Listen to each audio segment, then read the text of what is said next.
back with another episode of Local Roots. Hi, I'm Todd Studer. What a wonderful weekend, and weather was just beautiful for Mother's Day and also for the Celebrate CB parade that was held in Council Bluffs. In case you missed it, there was a live webcast. Yeah, I was involved with it. Also, my good friend Sheila Jenkinson from the Growing Small Town Nebraska podcast, she was a part of it. And Kyle Ranney from Tail Slate Agency, he just did a ton of work to make all of that happen. If you happen to be there, you saw the set that we had and all of the cameras and everything. It was just a really wonderful experience. So you can go back and watch that still. It's still sitting on Facebook and on YouTube, so you can still see it in its entirety.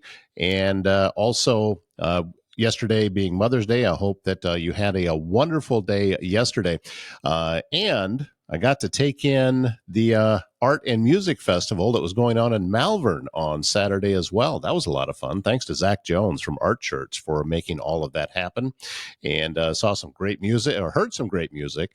And also, first time that I was actually inside of Art Church. Beautiful facility. So, and it's a great addition to everything that's going on in Malvern. So thank you, Zach, and all of his volunteers that put all of that together. It was a great bit of fun. Coming up today, we are going to bring you another interview that I had last week during First Responders Week. Had an opportunity to sit down and talk with Gabe Barney. Gabe is the Deputy Director for the Pottawattamie County Emergency Management. And, of course, last year they were just crazy busy. With all of the tornadoes and the storms that we had. And it's one of those things that, you don't even realize that they're out there working until you need them. So, and Gabe is a key part of that. So we're going to bring you part of that interview coming up in just a little bit. Also, Castle and Associates of American Family Insurance is your local insurance provider for all of your home, auto, life, business, and farm insurance needs. 4 convenient locations in Council Bluffs, Trainer, Bellevue, and Elkhorn. They are local and in your neighborhood, ready to help you navigate the complexities of insurance today. Travis and his team educate, advise, and simplify insurance, all to protect those things you cherish most. Give them a call today for your free quote. Also, do you or does someone you love need in-home care? Home Care Advocacy Network helps you maintain your own privacy in your own space while still receiving care and support with a personalized touch. Aging in place can be critical for many people.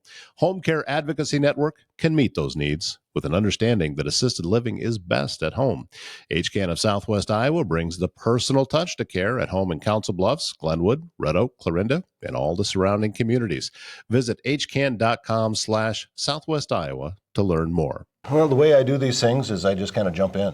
No, for sure. It's only one way to do it. Exactly. So as we sit here with a cup of coffee, and thanks to the Masonic Temple in Council Bluffs for giving us the space to be able to do this today. Gabe Barney, Deputy Director for Pottawattamie County Emergency Management. Thank you so much, sir. Yeah, of course. This is kind of an honor because what you guys do is, I think, incredibly valuable, and I think that there's a lot of folks that don't realize just how much is going on in that office, what you're doing for the county.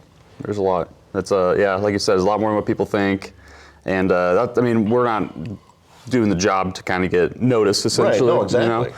So we try to do a lot of the background work and stuff that people don't always think about. It's kind of our job to kind of bring up those questions for if there is something going on, making sure all those boxes are checked and helping out however we can. Well, I think also that in an ideal world, you guys are kind of like referees that nobody notices you when everything's going well. Yeah, that is the tricky part. So that's the out of sight, out of mind thing. Nobody thinks about it, and then if something terrible happens, which we've had our share of it around this area. Yeah, last year especially was it was a crazy year, and we're still going to be doing work for that for a few years after. So it's still an uphill battle with that, and hopefully this year, knock on wood, it'll go a little bit smoother so we can catch up on all that stuff. But yeah, last year was a tough one. We're seeing kind of picking up, and that's a whole different conversation for kind of how there's been more severe weather events over the years, and looking at stats and stuff, it's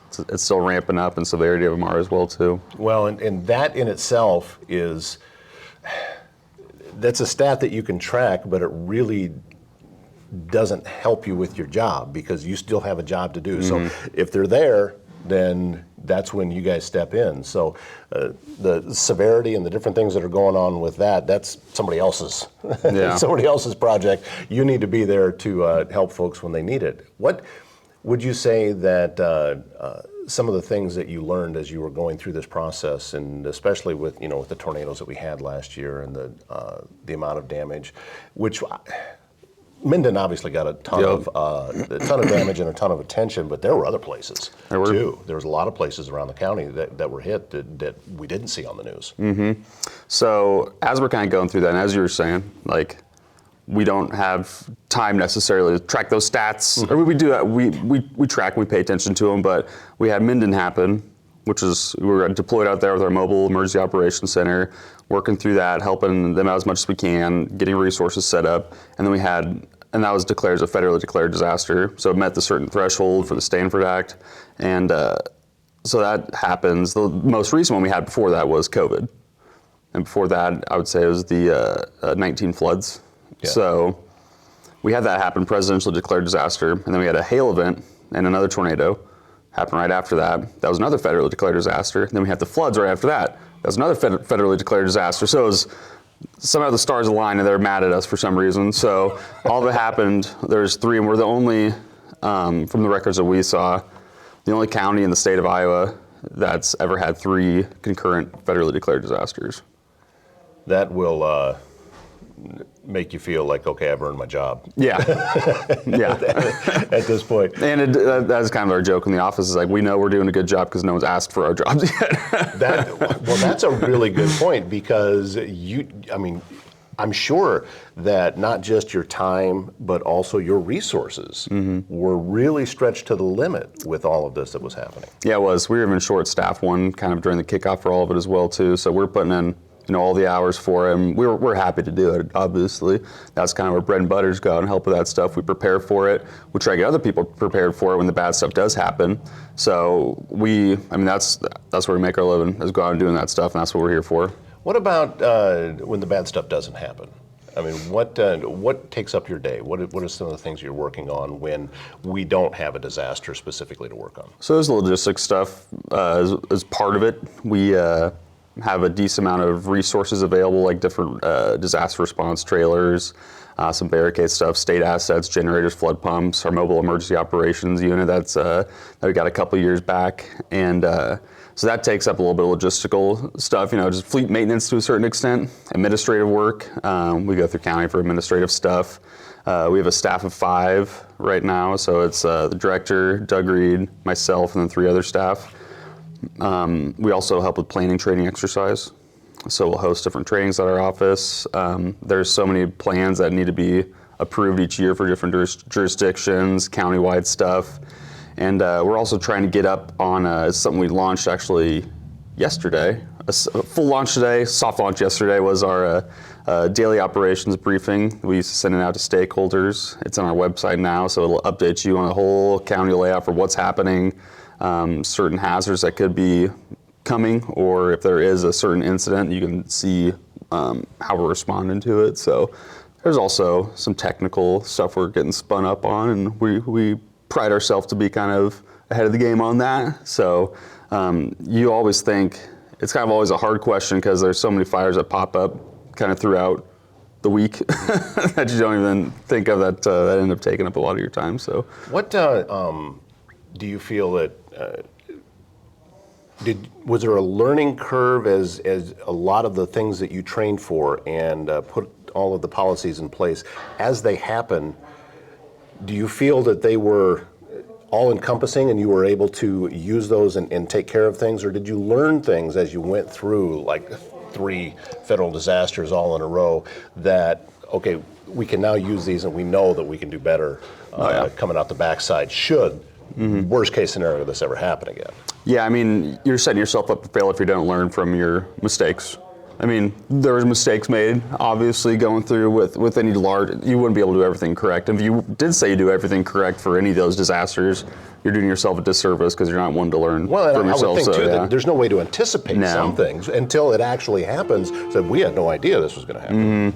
And we try to, it was a validation for some of the things that we've been preparing for, people can get annoyed with us sometimes for saying, hey, make sure you're prepared for this. And all these emails sending out, checking up on the forecast, doing all that. And then when it finally happened, we felt like we were prepared for it as much as we can be.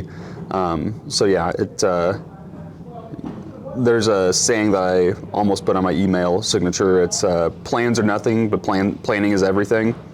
So it's kind of having those conversations, and we try to initiate those as much as possible. But the actual conversation that we have is more important than the products that we kind of put out from making those plans, or the training, the certifications are nice, but it's more of the experience you get while doing those things help you prepare for this stuff and respond to it. Yeah, I think there's I listen to a lot of podcasts, a lot of business podcasts, entrepreneurial stuff, things like that. And one of them, I think, is the quote was, a plan without action is a wish. Yeah. And that's when, it's one thing to have plans in place, but once you go into and actually have your hands on things, that's where the real learning happens. Because as we just mentioned, there's no way to anticipate some of this stuff. It's just not possible. But I was also going to ask you, I've actually seen some meteorologists in town getting a little bit irritated with this because, being in the proximity to Omaha that we are, and there's that thing that people like to call Domaha, where, the weather's just going to split and go around us. I don't think that's true. No, Omadome died last year. Yeah, and it's, I see it's like people are looking for clarification and confirmation as to what it is that they're already thinking. And if you're looking for that, you're going to find it. But we get hit. I've got hail damage on my car. Oh yeah. So it still happens here, and I think we get hit just as much as anybody. So it's easy to fall into a sense of complacency, which is your job to make sure that doesn't happen. Yep. Yeah, we have a big push. Alert Iowa is what it is. It's a state sponsored public alerting system, and so we try to push for people to sign up for that as much as possible. Kind of a big push for that. It's Severe Weather Awareness Week and Preparedness Month as well too. Put some videos out on our Facebook. I put my hand in the video editing world. And how did that go for you? There's I think we made 5 30-second to 1-minute videos, but making a video took up my day. It was a lot for it. Yeah, there's a lot of moving parts to it, and what I have found as I transitioned into doing video. When I first started doing podcasting, I didn't see the purpose of video. I thought, nobody's going to watch a video; they're just going to listen to it. I was wrong, and this is something that I have learned. So I had to go through, and fortunately, for any question that I had with the video editing, somebody's already made a YouTube video about it. Yeah. So I could go and learn that direction. But that's the latest way of getting things out there. I mean, we live in, everybody's attached to social media, and everything is online now. And making that move to be able to reach out to people, I personally wonder how much longer are we going to have the traditional emergency alert system that goes out over traditional media, because everybody gets these alerts on their phones now. And is that still something that's necessary? I don't know, but I think that we are transitioning out of a certain technological period and moving into another one, and this online, and you guys have to be right there in the middle of that. Yeah, and the tricky part is it's easy to do the mobile phone public alerting stuff because it's built out to do that, and that's one avenue of sending out, getting people informed about stuff. But you also have people who still have just landlines, or maybe not even that. Then you have to try and have a push for how do you reach these people, right, and how do you make them prepared still, or if there's a high population for Spanish speaking population here in Council Bluffs and the county and the region. So how do we reach them as well too? So it's always a puzzle trying to get that figured out and stuff. So trying to push on all outlets. Like I said, doing phones is easy. Doing all the other stuff, trying to reach those people, that's a little bit more of an uphill battle to get that. Well, as we're sitting here, we're in the at the Masonic Temple, and this organization really believes in first responders and everything that it is you guys do, and they're providing lunch for you today. Yep. That's just one aspect, I believe, of a community that does support itself and support the people that are in it and support the different organizations that are in it. I see that happen a lot, in the nonprofit world. I see that we have tremendous nonprofits in town that everybody supports, and that's one of the benefits I believe in living in where we do. Starting in Council Bluffs, spreading out throughout Pottawattamie County, and then even further across Southwest Iowa. It's a real community feel, I think. It is. I can agree with that. And even like we go back to the disasters last year, it wasn't an issue getting volunteers. I promise you that. No, that's true, because I talked with the mayor of Minden. He said that everybody was there so quickly that they had to turn people away because you hadn't really had a chance to do any triage and understand, what's truly happening here and where can we best focus our efforts. People got there so quickly. And that's a wonderful problem to have, but at the same time, you hate to say not yet, but still, that's kind of where you were at in that particular situation. Yeah, no, the amount of phone calls saying, "Hey, we're going to put you on a list. If we need you, we'll call you," type of thing, and that was a long list.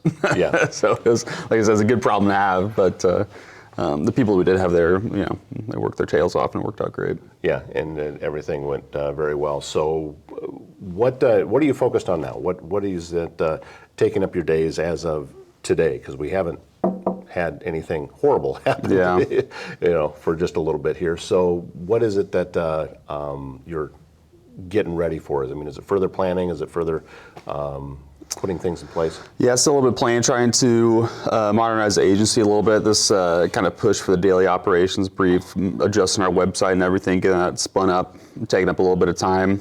A new staff member, getting him trained up and stuff as well too, because we kind of forget about all the aspects that, or even all the different tools we utilize. So getting them trained up on all that stuff is takes up a decent amount of time as well. And just putting out any fires that come up. There's still severe weather that happens. Yeah. Even like, this is a good stretch right now. We're looking good for another week. So it's kind of, now it's reflection time. Even comparing last year to now and say, hey, what can we change? What needs to be different? What type of training do we need to start pushing out there? How do we want to grow from it? So it's kind of after action review, reflect time, and try to improve. So reviewing our plans, policies, all that. Well, and still, it's, over the next 10 days or so, and you look at the forecast, 70s this week, 80s next week, plenty of sunshine. But we also know that can change. Yeah. I've seen it plenty of times. Oh, yeah, we got, it's just, everything's going to be wonderful. And then, storms are coming tomorrow. Yeah, it's pretty quick. And it can pop up pretty fast. And it also seems like, days where it's nice out, that's when we get a response for hazmat stuff, or it may be, a barricaded subject or something like that we'll go out to. So it seems like people like to do that stuff on the nice days when storms aren't happening. Well, I'm very grateful, Gabe, that you gave me a little bit of time here today to talk to folks. And this is just another way of reaching people, and we've got a pretty good viewership / listenership throughout the county. So grateful that you took some time. Of course. And anything that I can do from my end, as I said, the answer is yes. So just reach out and we'll push whatever information we can out for you. Awesome. No, I appreciate it. Let me chat for a little bit. As I mentioned earlier, last week was First Responders Week, and all of those interviews took place at the Masonic Lodge in Council Bluffs that we had throughout last week and then again today. And coming up tomorrow, I'm headed back over there because they're going to be honoring law enforcement, and they've lined up a bunch of interviews for me again. So we'll be bringing you those interviews later on this week. And thank you to the Masons for all the hard work they're doing and for honoring law enforcement. Again, that is coming up tomorrow.